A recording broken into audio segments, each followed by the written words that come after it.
Ma'am, you need to step away from the aircraft immediately. The security guard's hand was already on my arm before I could respond, his grip firm enough to leave marks. Behind him, Senior Gate Agent Patricia Morrison stood with her arms crossed, that same tight smile I'd been watching for the past 20 minutes plastered across her face. "I'm Captain Morgan Reed," I said, keeping my voice level despite the dozen passengers now staring at us through the jet bridge windows. "I'm scheduled to fly this aircraft to Atlanta in 15 minutes. Patricia's laugh was sharp, theatrical. "Sure you are, sweetheart. And I'm Amelia Earhart. My name is Morgan Reed, and at 34 years old, I've accumulated over 8 EUSARN flight hours, 3 aviation safety awards, and a master's degree in aerospace engineering from MIT. I'm also one of the few black female captains flying for Skybridge Airlines, which is precisely why I'm standing here with a security guard's hand on my uniform, while Patricia Morrison treats my credentials like a joke. But here's what Patricia doesn't know yet. I'm also the newly appointed Vice President of Flight Operations for Skybridge's parent company, Horizon Aviation Group. My first official day starts in exactly 8 minutes, though nobody at this airport has been informed of the announcement that went live on the corporate website 2 hours ago. I'd arrived at Gate C24 45 minutes early, as I always do. Professional habit. The moment I'd approached the gate podium to check in for my flight, Patricia's expression had shifted from neutral to suspicious in the span of a heartbeat. I've seen that look before, countless times throughout my 15-year career. That microsecond of recalibration when someone's brain struggles to reconcile black woman with airline captain. "Let me see that ID again," she'd said, her tone already accusatory. I'd handed over my pilot's license, my Skybridge employee badge, and my passport. She'd examined each one with exaggerated scrutiny, turning them over multiple times, holding them up to the light, comparing photos with the kind of intensity usually reserved for suspected criminals. "These could be fake," she'd announced loudly enough for nearby passengers to hear. "We've had issues with people impersonating crew members." That's when I'd noticed her hand hovering over the phone, ready to call security before even attempting to verify my credentials through the proper channels. That's also when I'd quietly opened the voice recorder app on my phone, placed it face down on the counter, and smiled. "I understand your concern about security," I'd said calmly. "Why don't you call crew scheduling to verify my assignment?" "I don't need to call anyone. I can spot a fake when I see one." First Officer Jake Collins had arrived during this exchange, his confusion evident as he'd watched Patricia blocking my access to our aircraft. "Captain Reed? What's going on?" "This woman claims to be your captain," Patricia had interjected before I could respond, "but I have serious doubts about the authenticity of her credentials." Jake's face had gone through several expressions: confusion, realization, and then carefully controlled anger. "Patricia, Captain Reed and I flew together last week. She's absolutely—" "I'm not asking for your opinion, First Officer. Security has been called." Which brings us to now. Security guard Torres gripping my arm, Patricia looking vindicated, and approximately 30 passengers watching this scene unfold with varying degrees of discomfort and curiosity. Some are filming on their phones, which I'd expected. In 2024, everything becomes evidence eventually. "Ma'am, I need you to come with me," Torres says, though his voice carries less certainty than his grip. Something in his expression suggests he's not entirely comfortable with this situation. "Officer Torres," I keep my voice steady, professional. "Before we go anywhere, I'd like you to radio your supervisor and verify my identity through Skybridge's crew verification system. My employee number is SK47821. This will take approximately 90 seconds. Patricia steps forward. She's stalling. "I've already determined these IDs are suspicious. Remove her from the gate area." I notice the slight tremor in her hand, the way her eyes keep darting to the growing crowd of onlookers. She's committed now, too far down this path to back up without admitting error. Classic escalation of bias, The kind that happens when someone mistakes confidence for authority and prejudice for intuition. My supervisor's busy, Torres says, but he's already reaching for his radio, doubt creeping into his posture. A passenger from the waiting area approaches, an older black woman in a business suit. Excuse me, but I've been watching this entire interaction. That officer has presented multiple forms of identification, and you haven't even attempted to verify them properly. Why is that? Patricia's jaw tightens. Ma'am, please return to your seat. This is a security matter. It looks more like a discrimination matter to me, the woman responds, holding up her phone. And I've recorded the whole thing. More passengers are standing now, some recording, others muttering among themselves. The energy is shifting, the casual observers becoming active witnesses. Patricia seems to sense this, her posture growing more defensive. I'm following protocol, she insists, her voice rising slightly. We have strict security procedures for a reason. Then follow them, I say quietly. Verify my credentials through the proper system. It will take less than 2 minutes. Instead, Patricia makes the decision that will define the rest of her career. She turns to Torres and says with absolute authority, I'm the senior gate agent on duty. I'm directing you to remove this woman from the gate area immediately. If she resists, call for backup. Torres hesitates for just a moment longer, then his training overrides his judgment. His grip on my arm tightens. Ma'am, please come with me. As he begins to guide me away from the gate, Jake Collins steps forward again. This is absurd. I'm calling crew scheduling right now. You're out of line, First Officer, Patricia snaps. Return to the aircraft, or you'll be removed from this flight as well.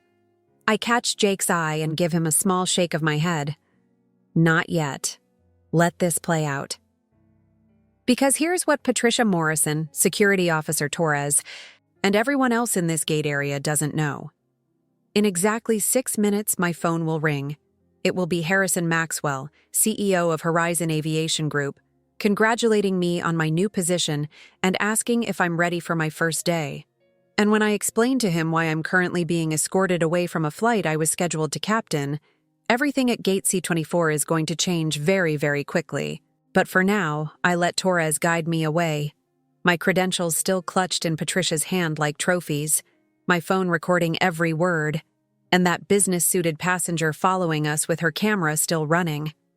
If you're watching this story unfold and wondering how discrimination still operates this brazenly in modern aviation, make sure you're subscribed. Because what happens in the next 8 minutes is going to answer a lot of questions about power, prejudice, and what happens when people mistake authority for wisdom. Torres leads me toward the security office, and I don't resist. Not yet.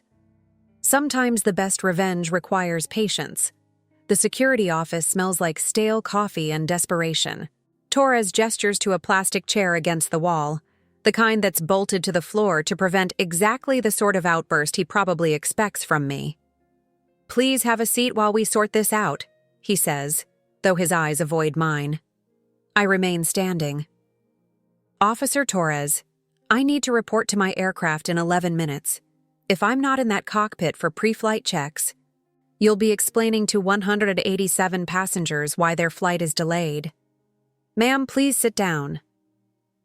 Through the office's glass window, I can see Patricia at the gate podium, phone pressed to her ear, her free hand gesturing animatedly. She's called someone, probably her supervisor, constructing her narrative of the dangerous imposter she's heroically stopped from accessing an aircraft. The business-suited passenger who defended me earlier is visible too, still filming, her phone aimed directly at Patricia.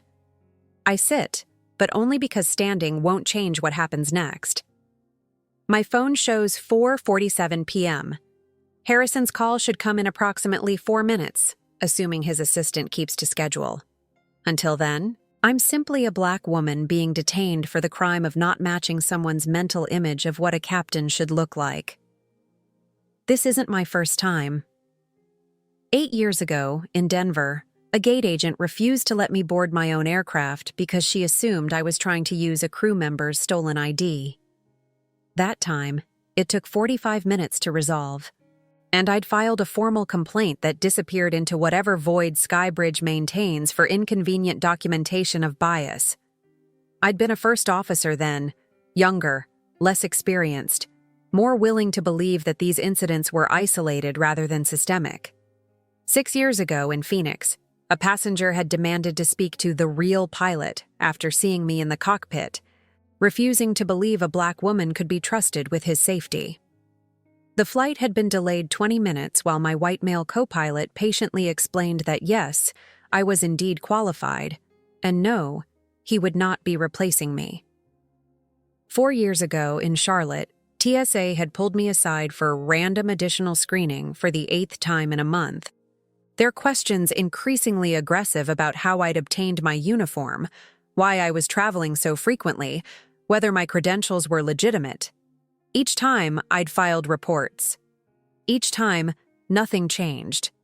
Each time, I'd been told I was overreacting, being too sensitive, misinterpreting innocent questions as discrimination. So 2 years ago, I'd stopped filing reports and started documenting everything. Every suspicious glance, every random additional screening, every question about credential authenticity that my white colleagues never faced. I'd created a private database, timestamps and locations, names and badge numbers, photos and voice recordings, 63 incidents across 14 airports in 24 months.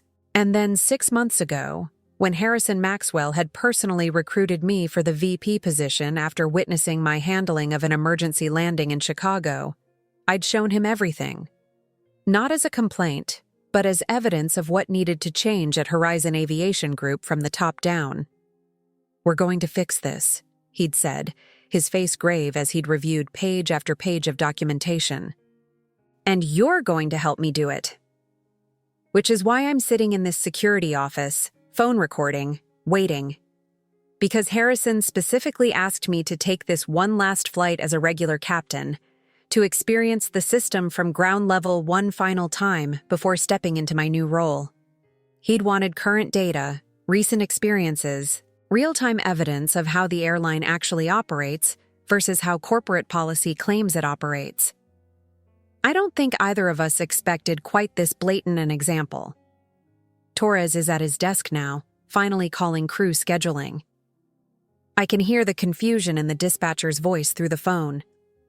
"Captain Morgan Reed? Yes, she's absolutely scheduled for Flight 2847 to Atlanta. She's one of our most senior captains. Why are you asking?" Torres's face shifts, uncertainty becoming something closer to alarm. "Can you confirm her employee number?" "SK47821. Is there a problem?" Torres's eyes meet mine, and I see the moment he realizes his mistake. But Patricia appears in the doorway before he can speak. Her supervisor hovering behind her, a thin man in his 50s whose name tag reads, Gerald Hutchins, station manager. "What's the situation?" Gerald asks, his tone suggesting he's already been briefed and has chosen his side. "This woman attempted to access an aircraft using suspicious credentials," Patricia says quickly, her version of events solidifying with each retelling. "I made a judgment call to involve security rather than risk the safety of our passengers." "The credentials are valid," Torres interrupts, his voice quiet. "I just confirmed with crew scheduling. She's actually—" "I don't care what crew scheduling says." Patricia cuts him off, her voice rising. "I know what I saw. Those IDs looked fake. The uniform looked wrong. She didn't carry herself like a real pilot. There it is. The truth beneath the professional language. She didn't carry herself like a real pilot." Translation: she doesn't look like what I think a pilot should look like. How exactly does a real pilot carry herself? I ask, my voice calm, clinical. Patricia's eyes narrow. "I've worked in aviation for 19 years. I know crew members when I see them." "Then you should recognize me," I say. "I've flown through this airport 47 times in the past 18 months. You've processed my paperwork at least 6 of those times." Her face flushes. "I don't remember every crew member who passes through here. No, you just remember the ones who match your expectations.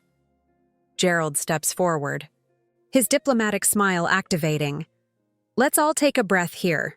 Patricia, if crew scheduling has confirmed Captain Reed's credentials, then clearly there's been a misunderstanding. Captain Reed, I apologize for the confusion. You're free to report to your aircraft. Confusion, I repeat the word, tasting its inadequacy. Is that what we're calling this? Sometimes security protocols can seem aggressive, but they're in place for everyone's protection. These protocols didn't apply to the 3 white male pilots who checked in at that gate in the 40 minutes before I arrived, I say. Patricia didn't examine their credentials with a magnifying glass. She didn't accuse them of being imposters. She didn't call security. So no, Gerald. These protocols aren't for everyone's protection. They're for some people's comfort. Patricia's face hardens. I resent that implication. I treat everyone equally. Then explain why you didn't verify my credentials through the proper system before calling security. Explain why you physically prevented me from accessing my aircraft. Explain what specifically about my appearance or behavior triggered your suspicion. Your attitude, for one thing, Patricia snaps. Real pilots don't argue with gate agents. They're professional. I presented 3 forms of valid identification and asked you to verify them through official channels. That's not arguing. That's following procedure. Gerald's diplomatic smile is cracking. Captain Reed, I understand you're upset, but Patricia was doing her job. Perhaps with excessive caution, but her intentions were good. Good intentions don't excuse discriminatory actions. Now wait just a minute. Patricia's voice climbs another octave. I am not a racist. I have black friends. I voted for... My phone rings. The sound cuts through Patricia's defensive recitation like a knife. I glance at the screen. Harrison Maxwell, CEO. Excuse me, I say standing. I need to take this. We're not finished here, Gerald protests. Yes, I say, swiping to answer the call. We absolutely are. Morgan? Harrison's voice is warm, energized. How's my newest VP doing? Ready for your first official day? Actually, Harrison, there's been a slight delay. I put the phone on speaker, watching Patricia's and Gerald's faces carefully. I'm currently in the airport security office because a gate agent accused me of being an imposter and had me physically removed from my aircraft. The silence on the other end lasts exactly 3 seconds. When Harrison speaks again, his voice has transformed into something I've only heard once before, during a board meeting where he'd fired 3 executives in under 10 minutes. Repeat that. Slowly. And just like that, everything at Gate C-24 is about to change. I watch Patricia's face drain of color as Harrison's voice fills the small office through my phone's speaker. Let me make sure I understand correctly, Harrison says, his tone ice cold. You're telling me that a Skybridge gate agent had my new vice president of flight operations physically removed from her own aircraft? Gerald's mouth opens, closes, opens again. No sound emerges. Harrison, let me introduce you to the people responsible, I say, keeping my voice professionally neutral. This is Patricia Morrison, senior gate agent, and Gerald Hutchins, station manager. They're here in the security office with me now. Put them on, Harrison says. Gerald reaches for the phone with a trembling hand, but I pull it back slightly. Actually, before we do that, there's something everyone should see. I open my phone's recording app, the one that's been running since Patricia first questioned my credentials 47 minutes ago. The timestamp is clear, the audio quality perfect. I press play. Patricia's voice fills the room. These could be fake. We've had issues with people impersonating crew members. Then my response. I understand your concern about security. Why don't you call crew scheduling to verify my assignment? I don't need to call anyone. I can spot a fake when I see one. I watch Patricia's expression shift from confusion to horror as she hears her own words played back. But I'm not finished. I swipe to my cloud storage, pulling up the database I've maintained for 2 years. This isn't an isolated incident, I continue, projecting the files onto my phone screen for everyone to see. I've documented 63 similar occurrences across Horizon Aviation Group's network. Different airports, different personnel, same pattern. I scroll through the entries, each one time-stamped and detailed. Denver, March 15, 2023. Gate agent refused boarding. Claimed ID looked suspicious. Required supervisor verification. White male first officer on same flight. No additional verification requested. Phoenix, July 8, 2023. Passenger demanded, real pilot, refused to board. Flight delayed 23 minutes. No disciplinary action taken against passenger. Charlotte, November 2, 2023. TSA, random screening, 8th occurrence in 30 days. Questions about uniform authenticity, employment verification, purpose of travel. Gerald has gone pale. Torres has taken several steps back, distancing himself from the unfolding disaster. Captain Reed, Harrison's voice cuts through the silence. How many of these incidents did you report through official channels? All of them, Harrison. Every single one. And what was the response? 47 resulted in no documented action. 12 were classified as misunderstandings. 4 led to mandatory diversity training for the personnel involved, with no follow-up verification that the training occurred. I pull up another file, this one containing email correspondence. I have documentation showing that I filed formal complaints, requested investigations, and specifically identified patterns of discriminatory behavior. The responses were consistently dismissive. Patricia finds her voice, though it's significantly less confident than before. I didn't know about any of this. I was just doing my job. Your job, I say quietly, is to verify credentials, not to make assumptions based on appearance. When First Officer Collins arrived, you accepted his identity immediately. You didn't examine his ID with a magnifying glass. You didn't question the authenticity of his uniform. You didn't call security. The only variable between his treatment and mine is skin color. That's not fair, Patricia protests. I had legitimate concerns. Based on what, specifically? You didn't seem like a pilot? I finish for her. Even though I was wearing a captain's uniform with proper insignia, carrying a regulation flight bag, and presenting 3 forms of valid identification, Gerald attempts to intervene. Mr. Maxwell, I'm sure we can resolve this internally. There's no need to escalate. You're right, Harrison interrupts. There's no need to escalate, because I'm ending this right now.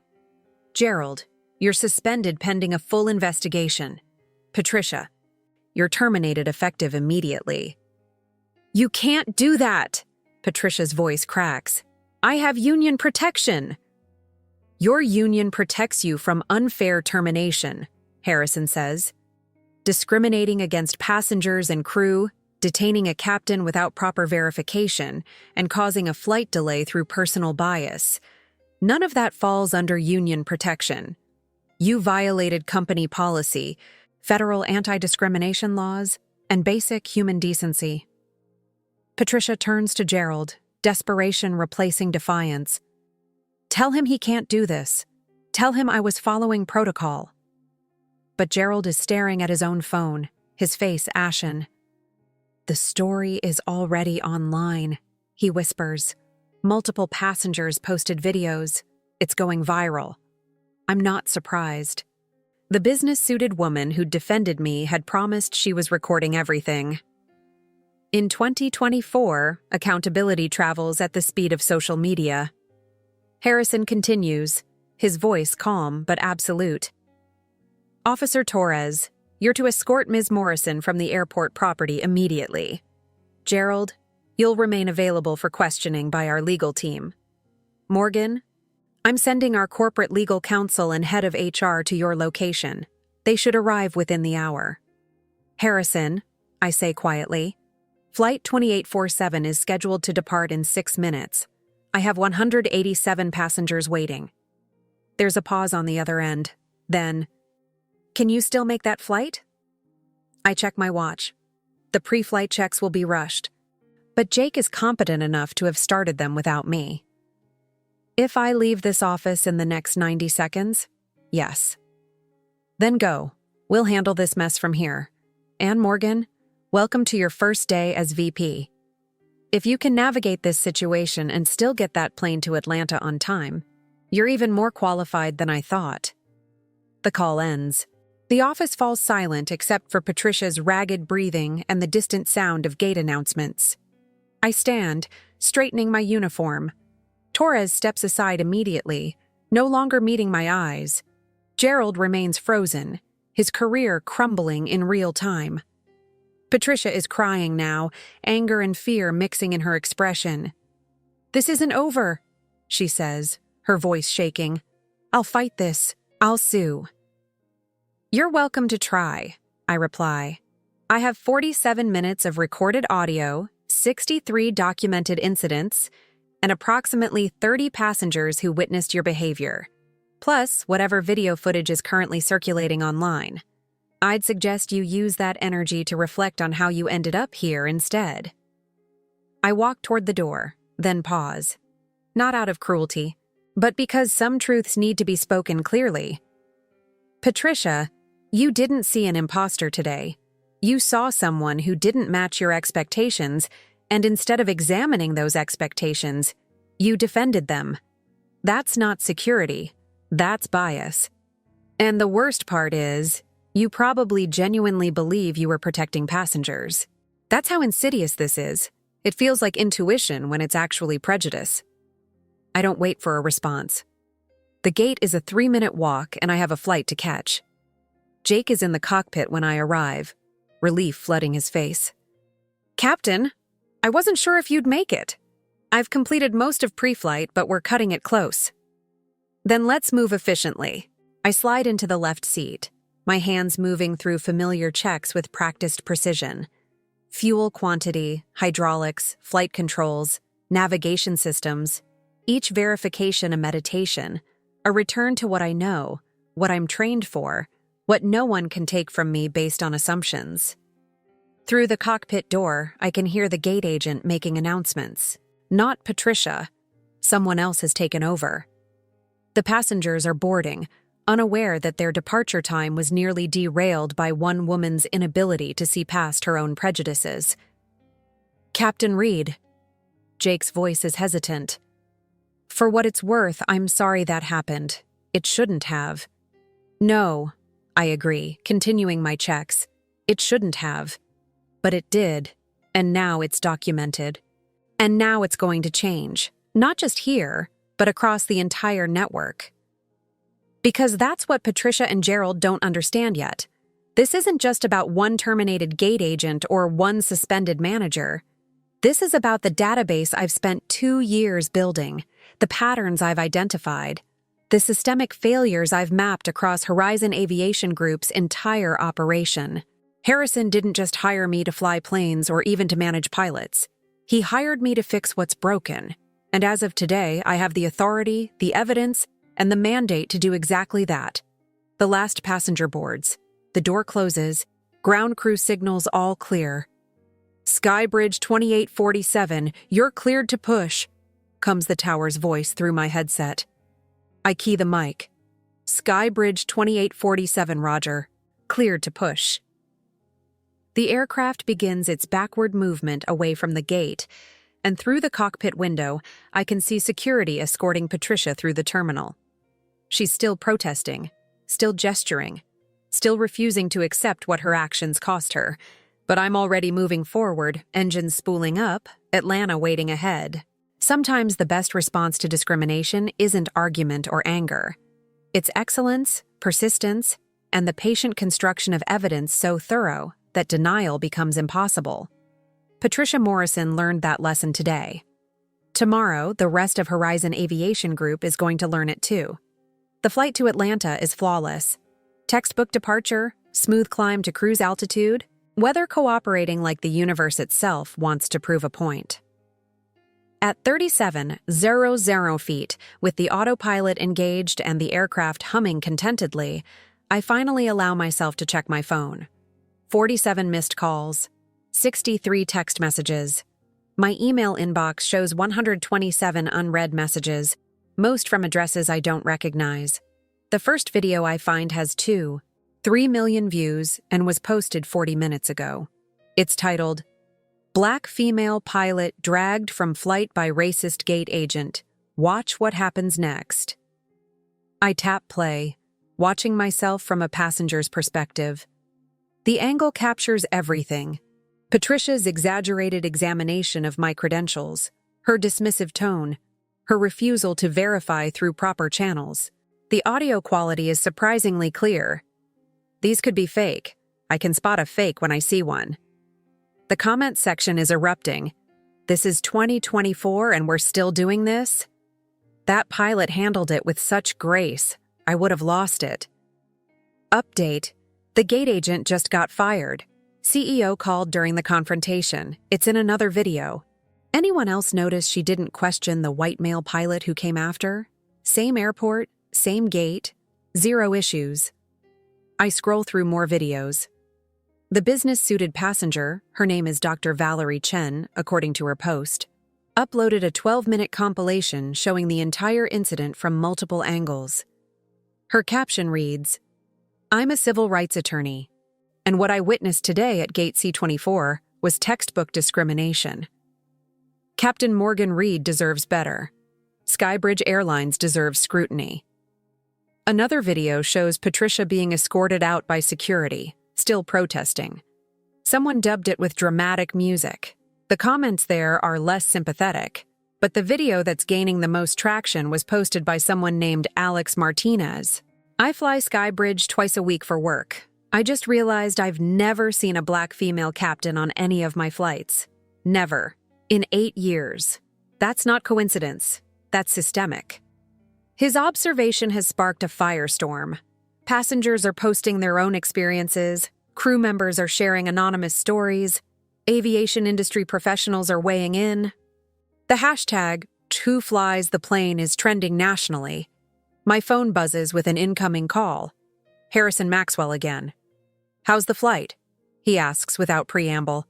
"Smooth. We'll land ahead of schedule."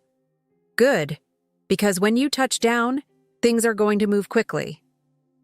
Legal has already drafted termination papers for Patricia Morrison. Her union rep tried to fight it, but the video evidence is incontrovertible. Gerald Hutchins is suspended pending investigation, but between you and me, he's finished. We pulled his records. Your complaint from 18 months ago about similar treatment?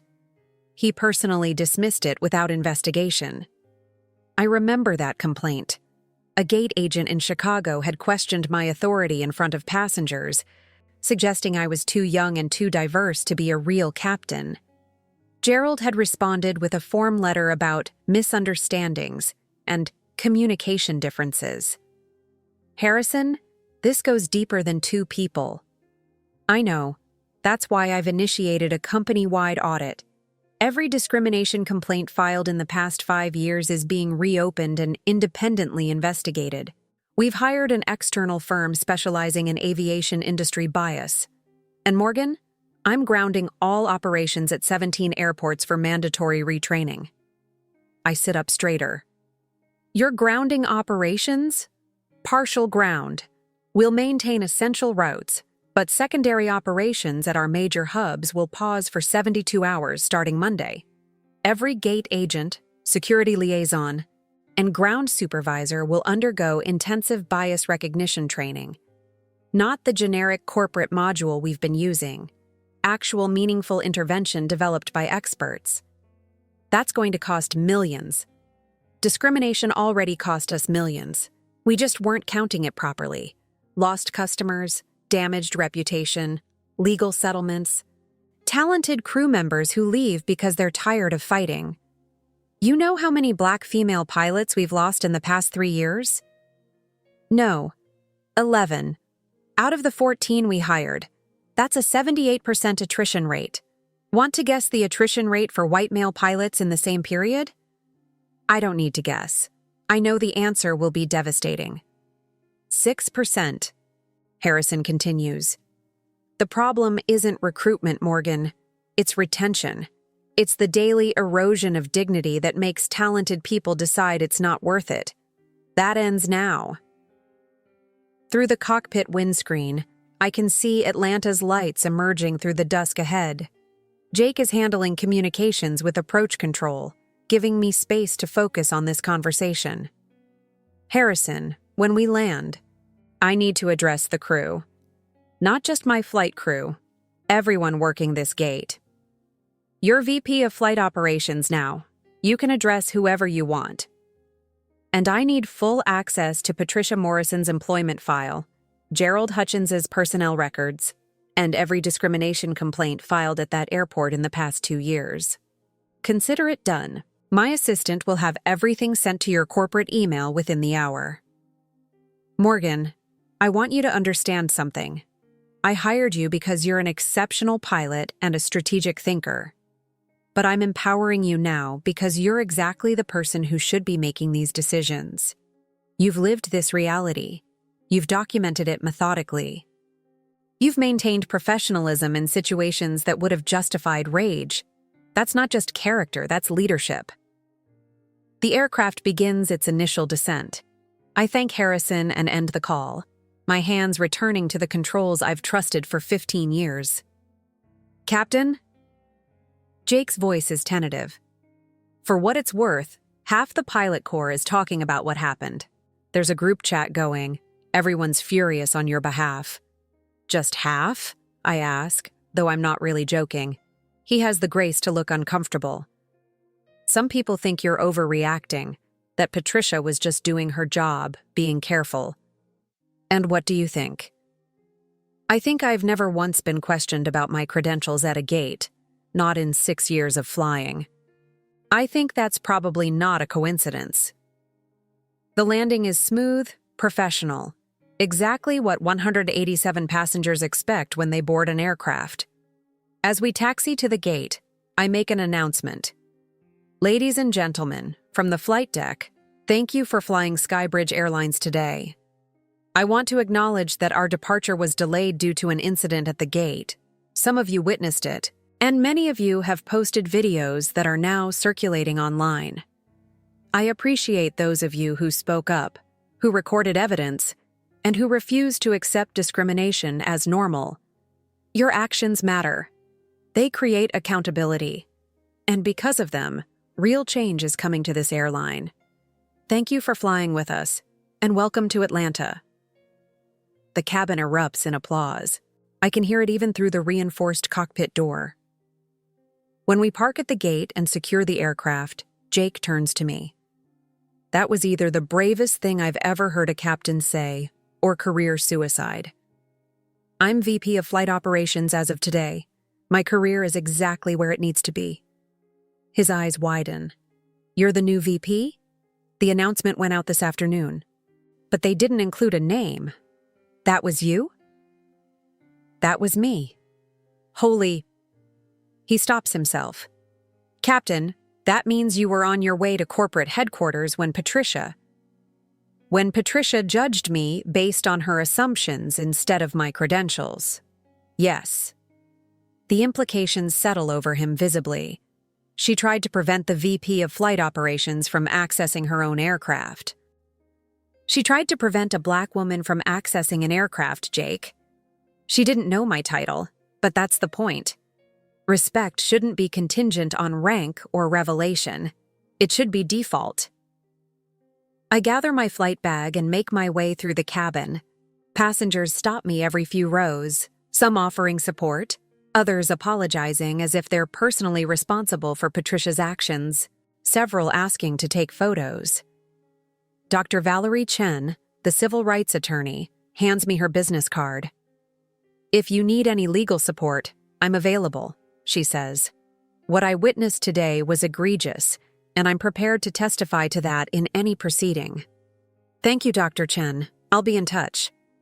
In the jetway, a Skybridge station manager waits, her expression professionally neutral, but her eyes revealing anxiety. Captain Reed? I'm Sharon Torres, Atlanta Station Manager. Mr. Maxwell asked me to escort you to the Operations Center. He's waiting on video conference. The Operations Center is controlled chaos, monitors displaying flight information, radio chatter filling the air, coordinators managing gates and ground crew. When I enter, conversations stop mid-sentence. On the main screen, Harrison's face appears, larger than life. Behind him, I can see other executives, legal counsel, and someone I recognize as the head of human resources. Captain Reed, Harrison says formally, and I understand this is for the record, for the dozen people watching. Effective immediately. You are assuming your position as Vice President of Flight Operations for Horizon Aviation Group.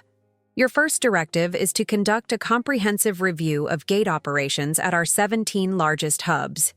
You have full authority to suspend, reassign, or terminate any personnel whose actions demonstrate bias or discrimination. You will report directly to me, and you will have unlimited access to all personnel files, complaint records, and operational data. Questions? Just one, I say. How quickly can we implement system-wide changes? As quickly as you can design them. You have my complete support and whatever resources you need. I turn to face the assembled operations staff, some of whom are still processing what they're witnessing. Then here's what's happening immediately. Every gate agent at this airport will be interviewed individually about their screening procedures. I want data on every crew member who's been questioned about credential authenticity in the past 6 months. Names, dates, outcomes. I want to see patterns, and I want security footage from Gate C-24 for the entire day leading up to my flight. If Patricia Morrison treated me differently than other crew members, I want evidence showing the contrast. Sharon Torres is taking rapid notes. I'll have that compiled by morning. Tonight, I correct gently. This starts now. One of the operations coordinators raises his hand hesitantly. Ma'am, some of this might require union approval, procedural negotiations. None of this violates union agreements. I'm not changing job requirements. I'm enforcing existing anti-discrimination policies that should have been enforced all along. If anyone believes that protecting bias is part of their union contract, I invite them to review the actual language. The room falls silent. On screen, Harrison is smiling slightly. The expression of someone watching a plan unfold exactly as designed. My phone buzzes. A news alert. Skybridge Airline's VP discriminated against by own staff. CEO announces major operational changes. Another alert. Video of black pilot's mistreatment goes viral. Airline industry faces reckoning. And another. Patricia Morrison, fired gate agent, claims she's the real victim. Internet responds. That last one makes me curious enough to click. Patricia has apparently given an interview to a local news station, tears streaming, claiming she was just doing her job and that she's being destroyed by cancel culture. The comments section is merciless, but I'm not interested in Patricia's crisis of accountability right now. I'm interested in preventing the next Patricia from ever making it to a gate podium with the power to question someone's humanity. If you're watching this story and wondering how one person can actually change an entire system, stay subscribed. Because what happens next isn't just about consequences for individuals.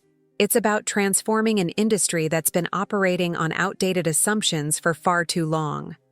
The real work is just beginning. 6 months later, I'm standing in the same terminal where Patricia Morrison tried to end my career before it officially began. Gate C-24 looks different now. Not physically.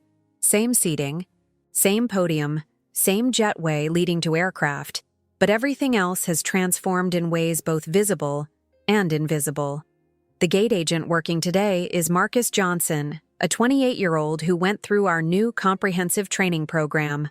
When I approach to observe operations, he greets me professionally, efficiently processes crew members regardless of their appearance, and verifies credentials through proper channels every single time.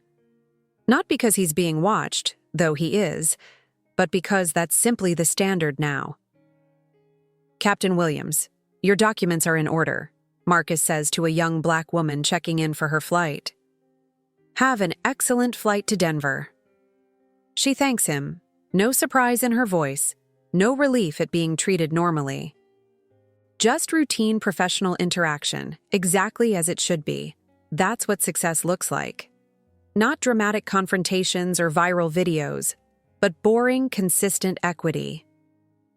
My phone shows 8:47 a.m. In 13 minutes, I'm scheduled to address Horizon Aviation Group's quarterly leadership summit. 200 station managers, chief pilots, and operational directors gathered to review the changes we've implemented since that April afternoon, when my career-defining moment became a company-defining reckoning. The data is remarkable. Discrimination complaints across our network, down 73%. Crew member attrition among pilots of color, down 61%. Passenger satisfaction scores, up 18% overall, with particularly significant improvements among minority travelers who previously avoided Skybridge. But numbers don't tell the complete story. 3 weeks after my confrontation with Patricia, we terminated 11 more gate agents and 4 station managers whose records revealed patterns of discriminatory behavior they'd successfully hidden, until we started actually investigating instead of dismissing complaints as misunderstandings. Gerald Hutchins fought his termination through legal channels for approximately 48 hours, until our attorneys presented him with documented evidence that he'd personally dismissed or minimized 27 discrimination complaints during his tenure.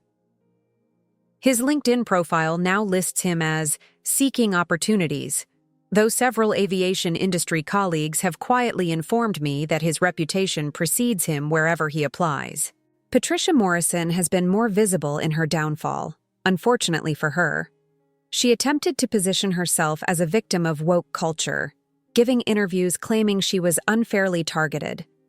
That strategy collapsed when Dr. Valerie Chen released additional footage showing Patricia's treatment of other minority crew members throughout that same day. 3 incidents captured on camera where she'd questioned credentials, demanded additional verification, and created obstacles that white crew members never faced. The last I heard, Patricia was working retail at a mall outside the city. Her 19-year aviation career reduced to a cautionary tale used in training seminars about unconscious bias and the cost of unexamined prejudice. I don't take pleasure in her suffering, but I don't carry guilt for it either. She made choices. Those choices had consequences. Adults understand this dynamic. My office is located in Horizon Aviation Group's headquarters now, 17th floor with views of the runways where aircraft take off and land every 90 seconds. Some mornings, I watch those departures and think about all the pilots in those cockpits, wondering how many of them face challenges I've worked to eliminate. The knock on my door pulls me from reflection. Sharon Torres enters, no longer anxious but confident. Her performance over the past 6 months earning her a promotion to Regional Operations Director. "They're ready for you, Morgan," she says. Full house, standing room only. The auditorium holds 200 seats and approximately 75 people standing along the walls.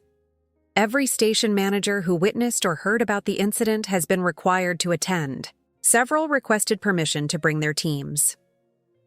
I take the stage without notes. I've lived this presentation. 6 months ago, I was physically removed from an aircraft I was scheduled to captain. I begin. The gate agent who ordered my removal believed she was protecting passenger safety. She believed her instincts were reliable. She believed that someone who looked like me didn't belong in a captain's uniform. And she believed these things so strongly that she never questioned them, even when presented with evidence contradicting her assumptions. The room is absolutely silent. Patricia Morrison lost her career that day, but this story isn't really about her. It's about the system that employed her for 19 years without ever challenging the biases she brought to work every single day. It's about the complaints that were filed and dismissed. It's about the talented crew members who quit because they were tired of fighting. And it's about the changes we've made to ensure this doesn't happen to the next Black female pilot, or the next Latino gate agent, or the next Muslim passenger, or anyone else whose presence challenges someone's narrow assumptions. I pull up the first slide, our new verification protocols, standardized and applied universally. Every credential check now follows identical procedures regardless of crew member appearance. Every complaint is investigated by an independent team with no connection to the reporting structure. Every training program includes scenario-based exercises where personnel must confront their own unconscious biases in real-time simulations. Slide 2. Demographic data showing improved diversity across all levels of operations. We've hired 47 new crew members from underrepresented backgrounds in the past 6 months. Our retention rate for these hires is 94%, compared to the previous 78% attrition rate. Why? Because they're not walking into environments where they have to prove their humanity before they can demonstrate their competence. Slide 3.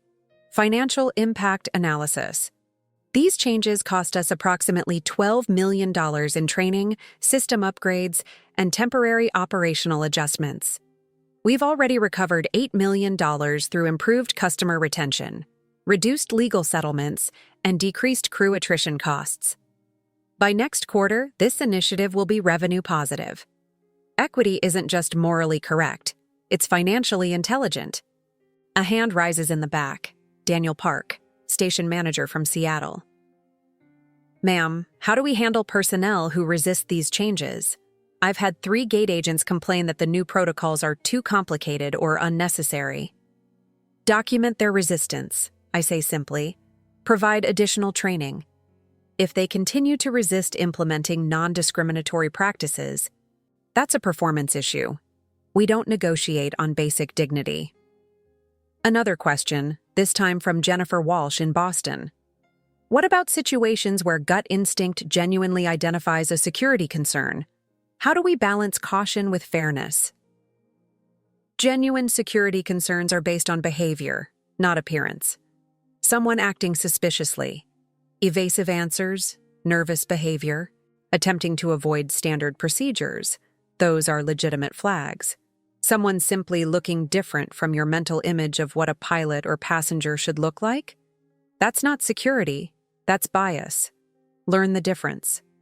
The presentation continues for 40 minutes, covering policy changes, success metrics, ongoing challenges, and future initiatives. When I finish, the applause is immediate and sustained. Afterward, people approach individually. Some share their own experiences with discrimination. Others apologize for times they remained silent when they should have spoken up. Several ask how they can do better. Marcus Johnson, the gate agent from this morning, waits until the crowd thins. Ms. Reed, I wanted to thank you. I'm one of the new hires you mentioned. I almost didn't apply to Skybridge because I'd heard stories about how they treated Black employees. But then your situation happened, and I saw the changes, and I took a chance. This is the best job I've ever had. You earned this position through your qualifications, Marcus. I just made sure the door wasn't locked when you knocked. He smiles, shakes my hand, and returns to work. My phone buzzes with a text from Harrison. Board meeting next month. They want your presentation on expanding these initiatives company-wide. Congratulations, Morgan. You didn't just survive that day at Gate C-24. You transformed it into institutional change. I respond with a simple thumbs up, then head toward the parking garage where my car waits. The drive home takes 40 minutes through Atlanta traffic, plenty of time to reflect on how drastically life has shifted since that April afternoon. I'm no longer just a pilot navigating prejudice while trying to maintain professionalism. I'm an executive with the authority to eliminate the conditions that create such navigations in the first place. Patricia Morrison tried to ground me based on her assumptions. Instead, she grounded her own career while launching mine into exactly the position where I could ensure what happened to me never happens to anyone else. That's not revenge. That's justice. And justice, when executed with intelligence, preparation, and patience, doesn't just punish those who perpetuate harm, it transforms the systems that enabled them. Some people spend their lives reacting to discrimination. I spent 2 years documenting it, 6 months dismantling it, and I'll spend the rest of my career ensuring the next generation of pilots never has to choose between their dignity and their dreams. Patricia learned that lesson the hard way. Gerald learned it through termination. Horizon Aviation Group learned it through restructuring. And if you've followed this journey from that security office to this executive suite, I hope you've learned something too.